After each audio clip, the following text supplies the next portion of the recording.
They say every man has a breaking point. Mine came the moment my only son told me I wasn't welcome at his Candelaria table, not even as a guest, not even as a shadow in the corner. By the time I stepped out into the freezing Chicago dusk, the life I'd built for him was already unraveling, and a storm was gathering inside me I never knew I had. I sat on Julian's pristine sofa, untouched Tamal in my hand, trying to understand how it had come to this. His condo in Lincoln Park glittered with all the signs of success: the brushed steel appliances, the designer curtains, the quiet hum of a smart thermostat, but the warmth in the room was gone. It was as if, with one decision, my son had managed to erase everything that tied us together: the memory of his mother, the years of sacrifice, the stubborn hope that blood still meant something in this world. This was supposed to be our holiday.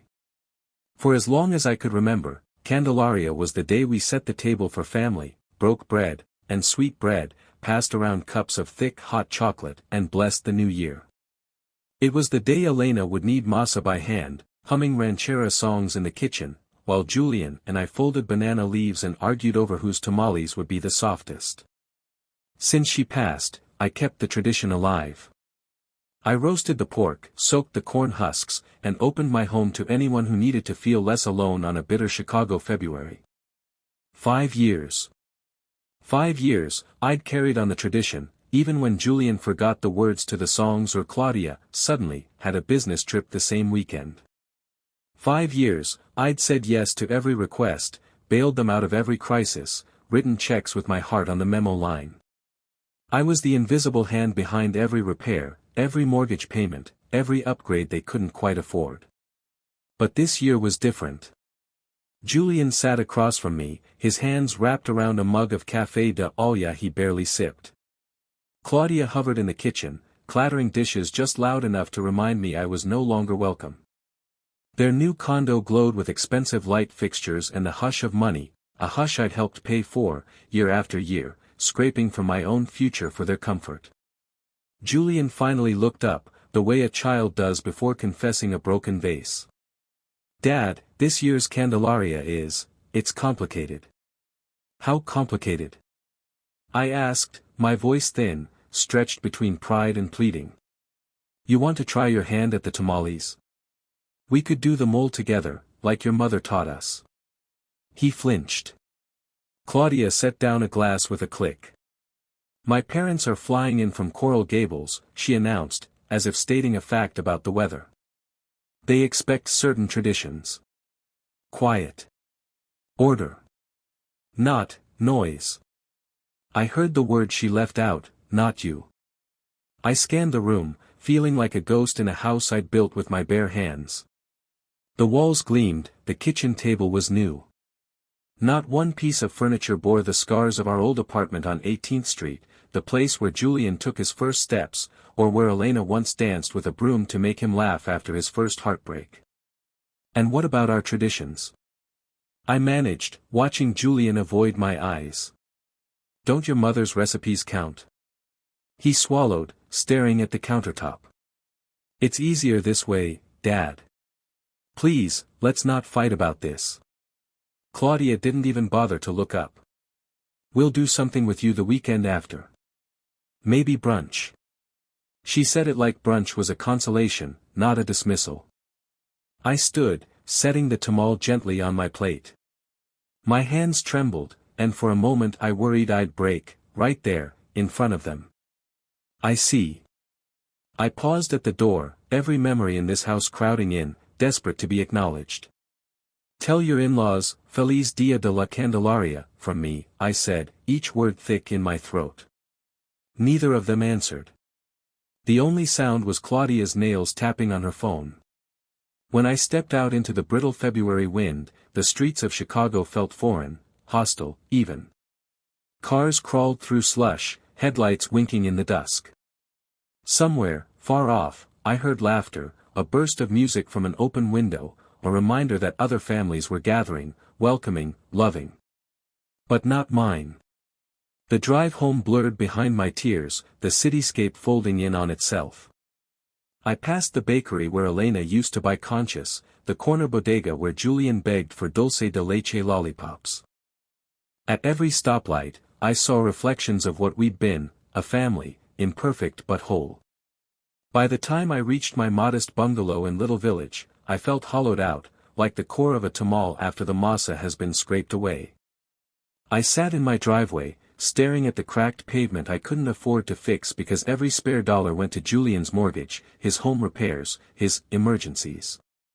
I had nothing left but silence and the cold ache of being replaced. Inside, the house felt too quiet.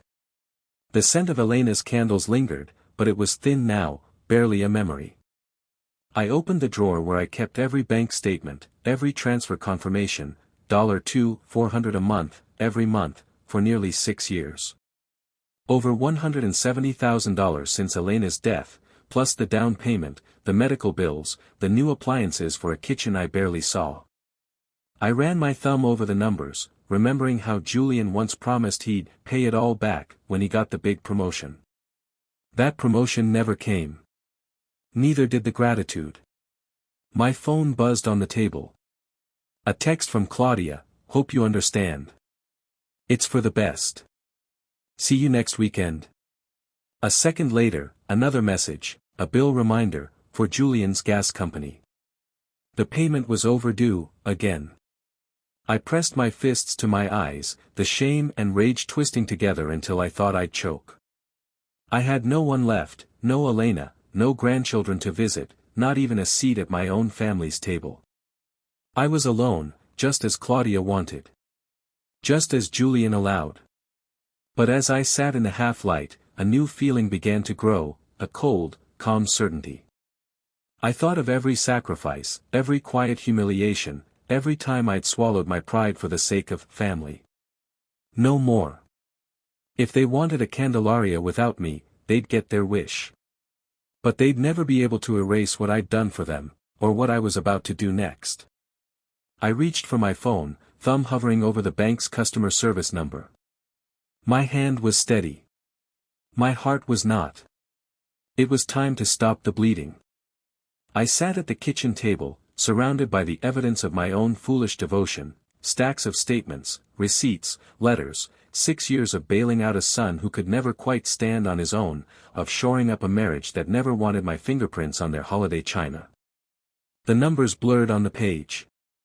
I saw the sum total and felt sick, $174,600, not counting the $35,000 down payment I'd scraped together after Elena's funeral, just so Julian and Claudia could outbid another couple in Lincoln Park. It was more than I'd ever spent on myself in my entire life. Elena's savings. My pension. The college fund we'd started for grandchildren who, I realized with a bitter smile, I'd probably never know. I picked up the phone, dialing the number on the back of my last transfer receipt. The menu spoke in cheery English and cautious Spanish. I pressed 2, my voice flat and certain.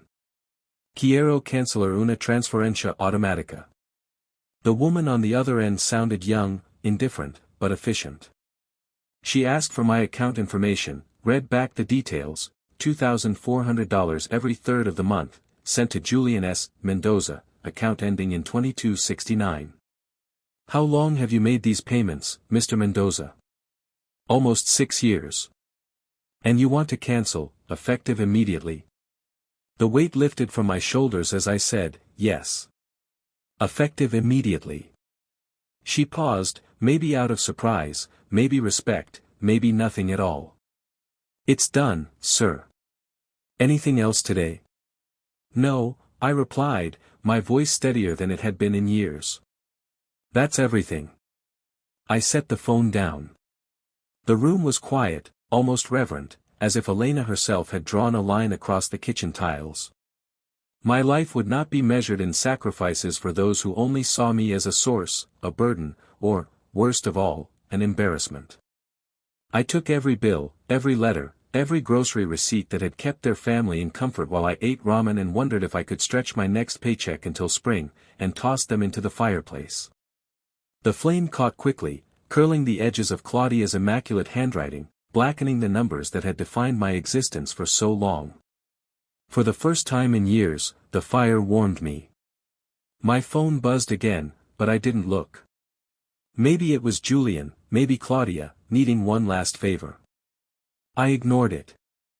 I poured myself a shot of the good tequila, Elena's favorite, unopened since her last birthday. I raised the glass to her photo on the mantel. To endings, I whispered. And to what comes next. I drank. The burn was sharp, honest, real. The next morning, the world outside was dusted with lake-effect snow, sunlight turning the crusted sidewalks of Little Village into something almost beautiful.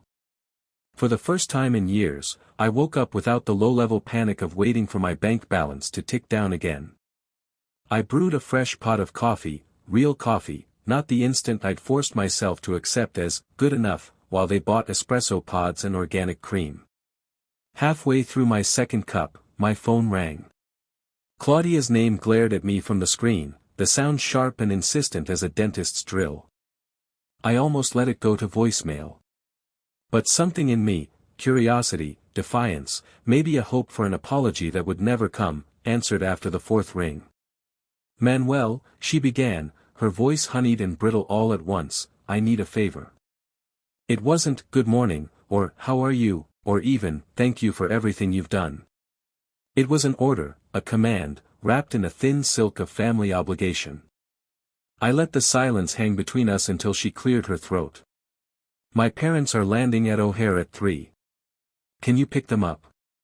Julian's busy with work, and you're the only one with a car big enough for their luggage."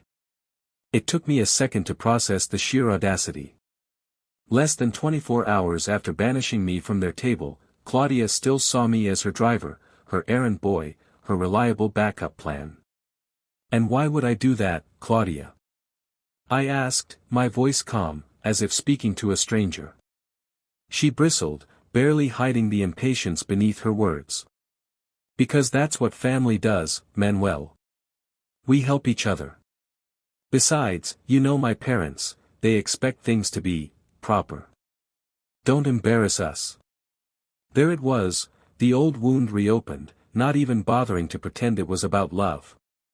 "You're asking me for a favor, after what you said yesterday?" I said quietly, every word measured. Claudia sighed, as if I was the one being difficult. "Let's not rehash that. It's just one holiday. My parents will be disappointed if there's any drama." Drama. That's all I was now. Not a father, not a provider, just a potential problem to be managed, a mess to be cleaned up behind the scenes. I took a long sip of my coffee, letting the silence grow until she shifted, uncomfortable. "I'm not your driver, Claudia," I said at last. "I'm not your safety net. And I'm certainly not your secret." She tried to cut in, but I spoke over her, every word growing colder. "If your parents want a proper welcome, they can call a cab. Or maybe ask their daughter to pick them up herself. Manuel, don't be childish." I hung up, heart pounding, hands shaking, not from fear, but from a thrill of power I hadn't felt in years. I stood by the window and watched the snow fall in the bright February sun. For the first time since Elena died, I wasn't waiting for their approval. I wasn't waiting to be needed, or loved, or even remembered. I was nobody's servant. And that, I realized, was the beginning, not of my end, but of theirs.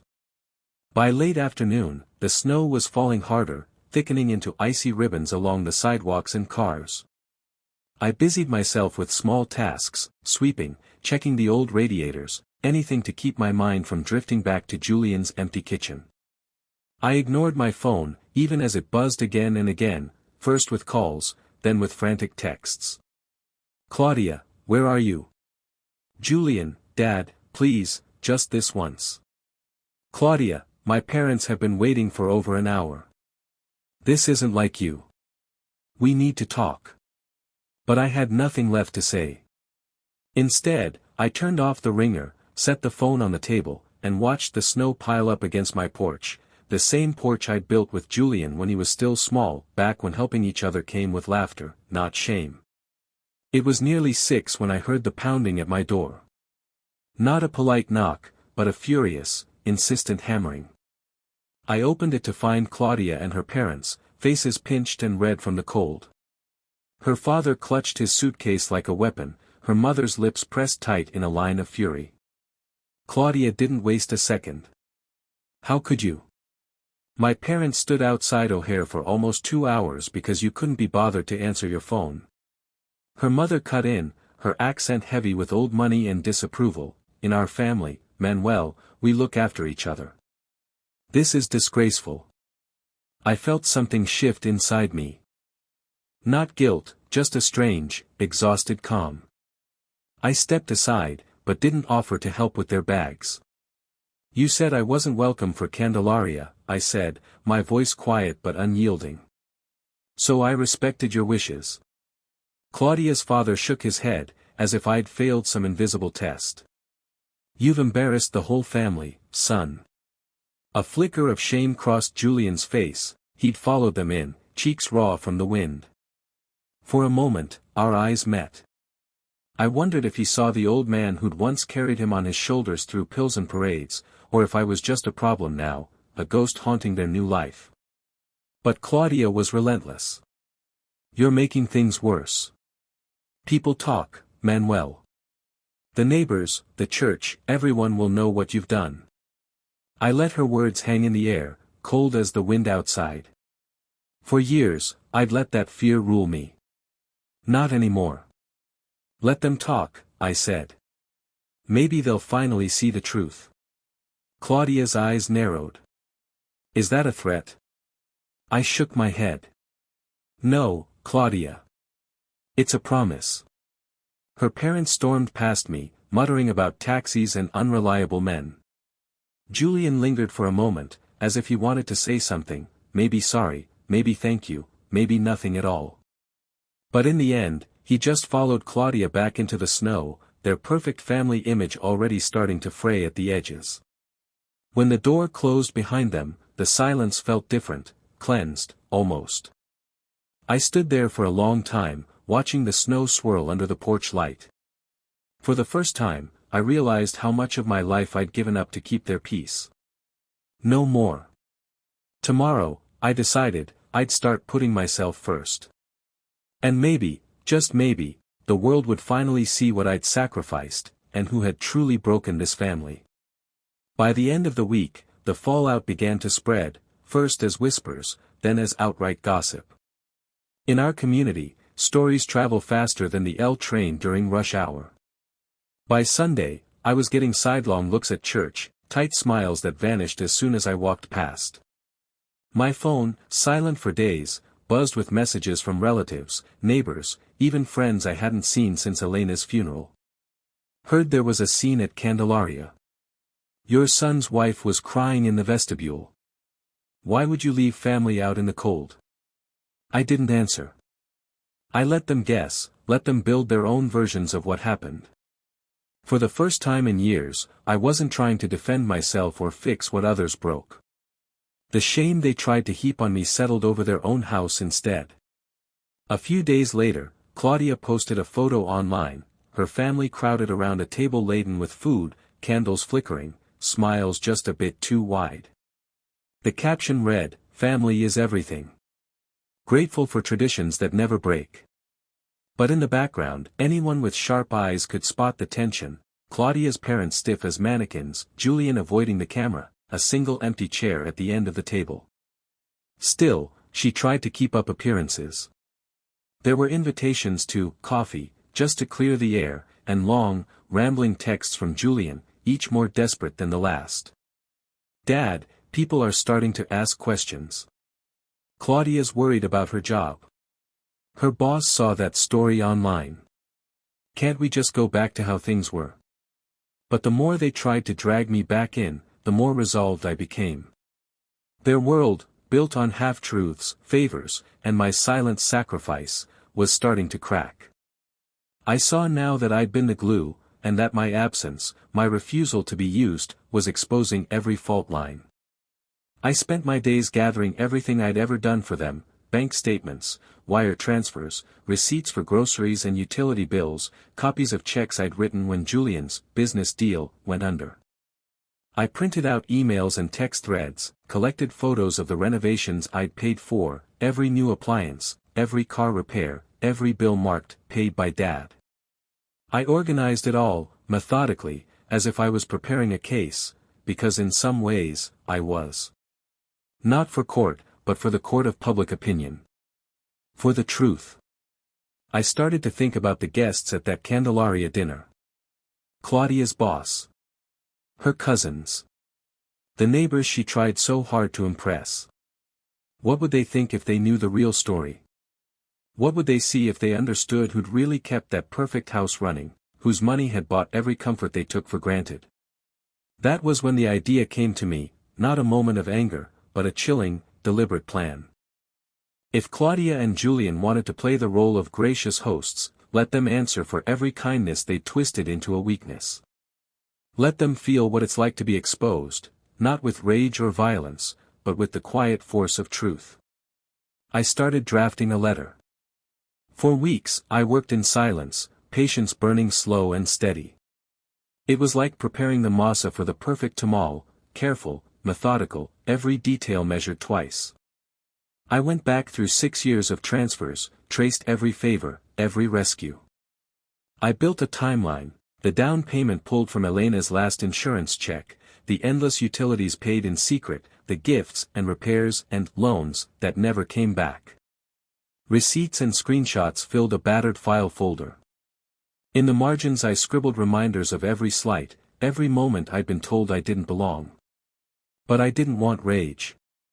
I wanted something colder, something they'd never see coming. I wanted justice that tasted like their own medicine, a slow, public unmasking. I started with an email, addressed to each of the guests at Claudia's Candelaria dinner. They all knew me, in passing, Claudia's boss from her nonprofit, Julian's friends from the bank, her aunt who always boasted about family values. I kept the tone simple and humble, no accusations, no drama. I wrote. Hello. This is Manuel Mendoza. I'm writing because, as you may have noticed, I wasn't present at this year's Candelaria celebration at my son's home.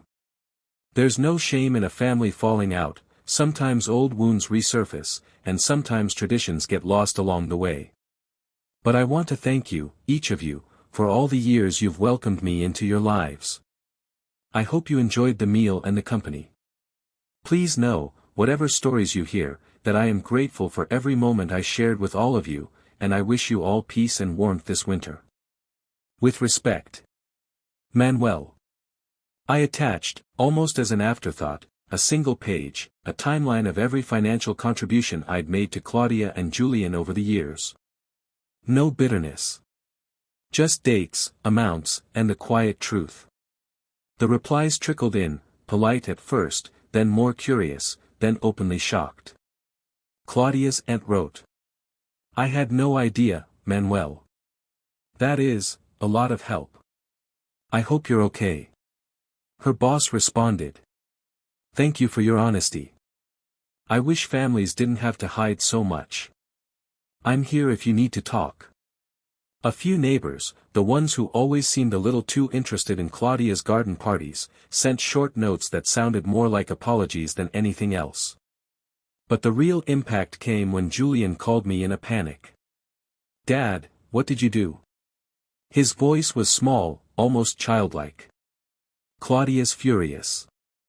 Her boss wants a meeting. You made us look like beggars. I didn't raise my voice. I only told the truth, Julian. For once, I put myself first. He sputtered, searching for a defense, but there was nothing left to say. You've ruined everything. No, son, I said gently. You did that when you turned your back on me. For the first time in years, I heard real fear in his silence. That evening, I sat with a cup of Elena's favorite tea, watching the city lights flicker beyond my frosted window.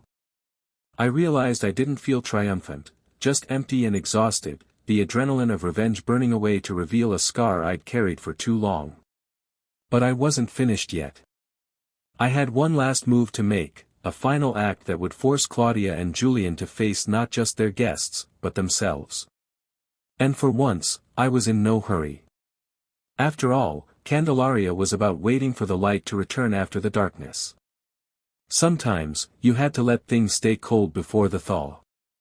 The invitation came on a Friday, slid under my door in a thick, creamy envelope.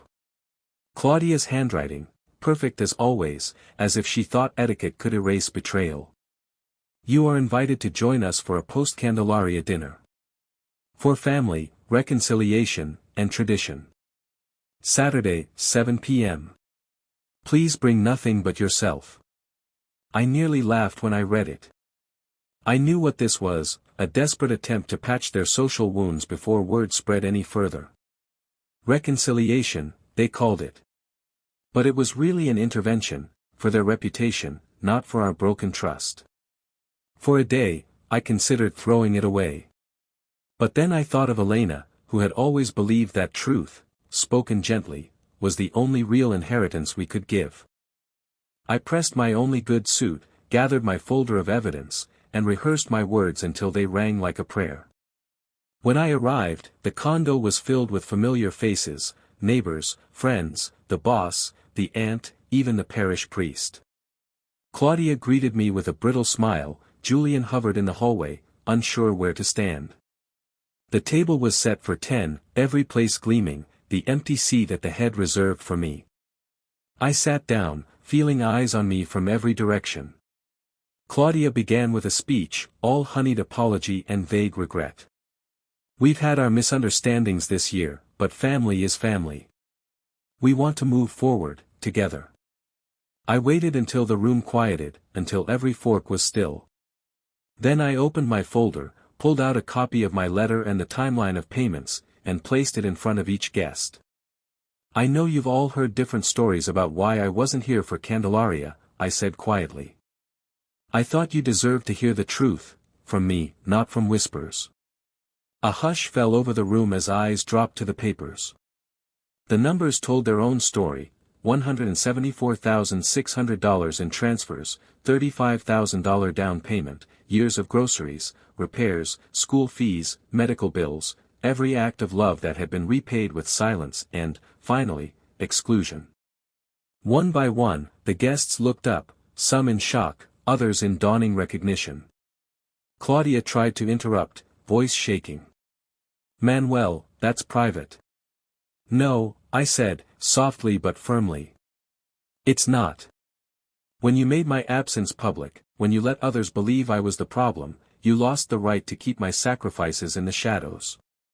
The priest, old Father Tomas, spoke first. Julian, Claudia, did you really take this much from your father?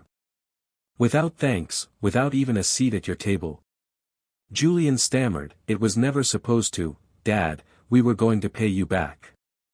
A neighbor cut in, voice cold. We all thought you were so generous. All those parties, the remodel, the new car. Was it all on his back? Claudia's mask slipped, anger, then humiliation, then tears. He's ruining us, she hissed at Julian. Do something. But Julian just sat there, pale and defeated. The truth had drained him. I stood, gathering my things. I didn't come here to ruin anyone. I came here to set myself free.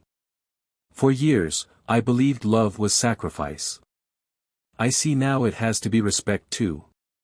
As I left, the room erupted in questions, some demanding, some sympathetic, all of them circling around the one truth that couldn't be hidden anymore.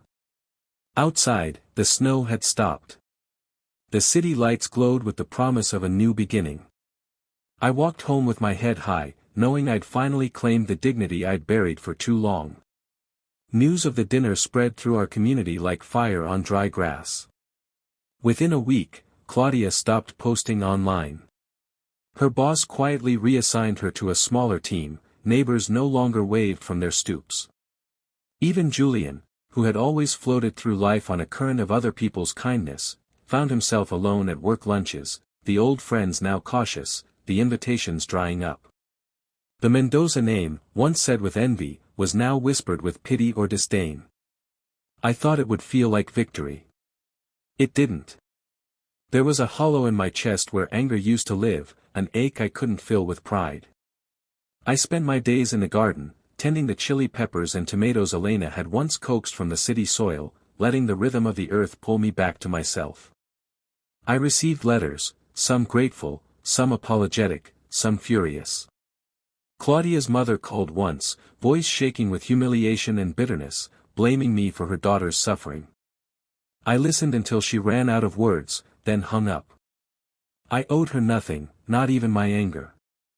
Julian's messages became less frequent, then stopped altogether. At first I checked my phone obsessively, half hoping for an apology, half dreading more pleas for help.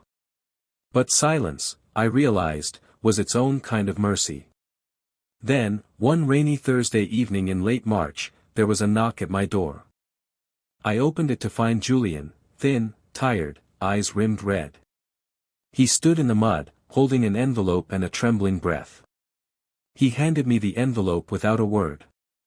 Inside was a check, not for the full amount, not even close, but more than I'd ever expected. It was accompanied by a letter, written in his awkward, earnest hand. Dad. I'm sorry. I can't change what's happened, but I want to start making things right. I know it will take time. If you want me to leave you alone, I will. But if there's any way back, I'll do whatever it takes. Julian. For a long time, I just stood there, the letter crumpling in my fist, rain soaking my slippers. Part of me wanted to slam the door, to say it was too late, that love doesn't survive being trampled for so long. But another part, the part that still remembered carrying him home from the hospital, teaching him to ride a bike, holding him while he wept for Elena, couldn't let go of hope. I stepped aside, letting the warmth of the house reach the stoop. Come in, Julian, I said softly. We can start with coffee. He nodded, shoulders sagging with relief and shame. For the first time in years, he looked like my son again, not perfect, not redeemed, but real. As we sat together at the table, the rain washing the city clean, I realized the real revenge was not in their downfall, but in reclaiming the self-respect I'd lost, one boundary, one truth, one honest conversation at a time. The days that followed were slow, awkward, and fragile, nothing like the old holidays, and nothing like the glossy image Claudia had always tried to sell. Julian and I met for coffee every Sunday. Sometimes we talked, sometimes we sat in silence. There were no more requests for money, no desperate calls for help, no forced attempts to sweep the past under the rug. What we had now was real, if a little raw. Claudia never came to visit. She moved in with her parents for a while, according to Julian, and started volunteering at a church on the north side. Whether she was running from shame or searching for forgiveness, I never knew. I didn't wish her ill. I just wished her gone from my story. News of our family's fall died down as new scandals filled the city's gossip mills. The same neighbors who once whispered about me now nodded with cautious respect. At church, Father Tomas pressed my hand and said, "You did what you had to do, Manuel. The truth is a heavy gift, but it's the only one that lasts." The money Julian brought was used to repair the old roof and finally replace Elena's broken stove. But the real change was quieter. I started cooking again, not for an audience, not for gratitude, but because I loved the smell of roasted chiles, the way masa dough felt in my hands. I invited a few neighbors over, sometimes an old friend, sometimes someone who had no one else. My house was small, but it was honest. Some nights, when the city was quiet and the cold pressed close, I'd stand by the window and remember the pain of that first banishment. It still hurt, betrayal always does. But with time, I saw it for what it was, a cruel gift. Losing everything forced me to see my worth, not as a wallet, but as a man. My dignity, once given away too cheaply, was now fiercely guarded. Julian and I are still a work in progress. We may never recover all we lost, but we've built something new, scarred, but strong. I doubt I'll ever set foot in that Lincoln Park condo again, and I don't want to. I'd rather share a cheap beer on my back steps with my son than a banquet at a table where I'm not wanted. If there's a lesson here, it's not about revenge. It's about respect, the kind you have to claim for yourself when no one else will give it. The kind that says, I am enough, and I owe nothing to those who see my love as weakness. That's how the cycle breaks. That's how you make peace with your past. And that, I think, is how you finally come home.